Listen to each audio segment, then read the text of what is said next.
dire toute ma satisfaction pour non seulement la tenue de cet atelier, mais également pour les pertinentes recommandations qui en sont issues. Des recommandations qui vont dans le sens, pour ce qui concerne les PDF et d'autres structures qui interviennent en Casamance, donc qui vont dans le sens du maintien et du renforcement de leurs actions en faveur des populations, ce qui nous rassure beaucoup, mais également des recommandations qui vont dans le sens des pistes ou bien des mécanismes à explorer pour renforcer le plaidoyer afin de mieux densifier les actions au profit des populations de la Casamance. Je voudrais remercier en tout cas les partenaires techniques et financiers qui ont beaucoup accompagné l'État dans le processus de retour à travers des actions concrètes qu'on a eu hier l'occasion de visiter, aussi bien à Bissine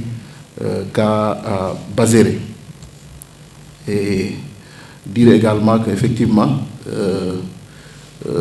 certes, il est nécessaire, comme on l'a tous reconnu et constaté, qu'il faille faire en tout cas apporter des corrections par rapport au dispositif de coordination, au dispositif d'harmonisation. Je crois qu'aussi, Monsieur le Gouverneur, il est aussi nécessaire, et c'est aussi un plaidoyer que je fais, d'inviter les partenaires à mailler le territoire de la Casamance en étendant un peu les actions dans le département de Goudomp, où véritablement une nouvelle dynamique également s'est aussi enclenchée, et où sur la base des expériences et des écueils de Bissine ou bien de Bazéré, on pourra aller vite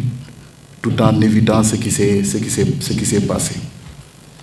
Et je pense que sur les aspects liés à la coordination, sur les aspects liés aux autres étapes à mettre en œuvre pour continuer les réflexions et continuer en tout cas le plaidoyer, nous allons continuer à travailler en tout cas du côté de l'ANRAC sous l'autorité de M. le gouverneur de la région et en collaboration avec Demba Keita, l'ambassade de la Suisse et tous les autres partenaires. Donc nous allons travailler à donner corps en tout cas à toutes les recommandations qui sont issues dans ce volet, à ce niveau. C'est le lieu de se réjouir de la pertinence des observations et des recommandations formulées qui, j'en suis persuadé, permettront d'atteindre une vitesse de croisière dans la conduite des opérations de déminage et de créer un climat propice à la réintégration et réinsertion des populations victimes du conflit. Il me plaît de relever, mesdames et messieurs, à cet égard, la redynamisation attendue du groupe des bailleurs pour la Casamance, la nécessité de la coordination de l'ensemble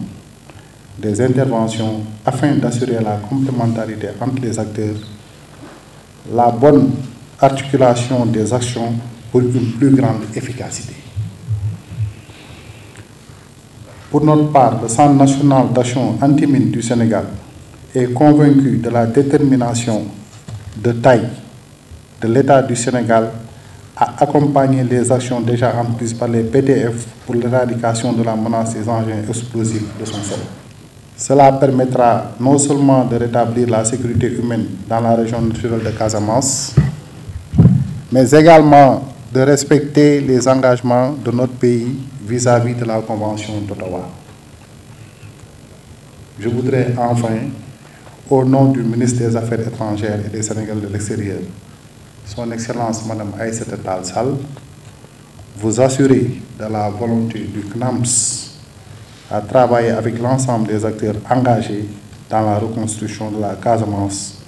dans une parfaite synergie gage d'efficience. Je voudrais terminer par vous réitérer l'information que j'ai communiquée hier, à savoir que Mme le ministre sera ici présente avec la communauté diplomatique pour procéder à la restitution de terres incessamment. Je vous remercie de votre attention.